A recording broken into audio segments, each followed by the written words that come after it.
আসসালামু আলাইকুম। হ্যালো সবাইকে। আমার ছেলেটার 3 দিন যাবত জ্বর ছিল, প্রচুর পরিমাণে জ্বর ছিল। তো আজকে হচ্ছে তার 3 দিন পরে জ্বরটা কমে গেছে, বাট আজকে তাকে আমি গোসল করানোর সময় দেখলাম যে তার হাম উঠে গেছে, শরীরে অনেক পরিমাণে উঠেছে।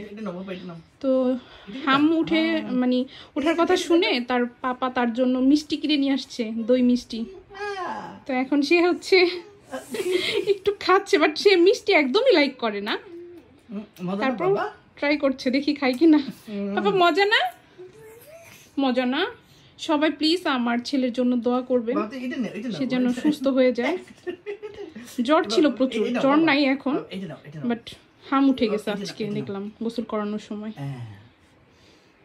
তুমি কি কি মিষ্টি নিয়ে আসছো পাপার জন্য? ইয়াল্লা, বিছানার মধ্যে রাখিয়া দিতেছো। আচ্ছা আচ্ছা খাও, দুইটা নিচে হাতে। রিঅ্যাকশনটা দেখো, রিঅ্যাকশন দেখো। বাবার হাম হইছে, বাবা যেন ঠিক হয়ে যায়। বাবা হ্যাঁ হ্যাঁ, সবাইকে বলো পাপা, সবাইকে বলো সবাই আমার জন্য দোয়া করো। টাটা টাটা দাও, টাটা বাই বাই দাও বাবা। বাবা বাই বাই দাও। Bye bye. ব্যস্ত সে, বাই বাই।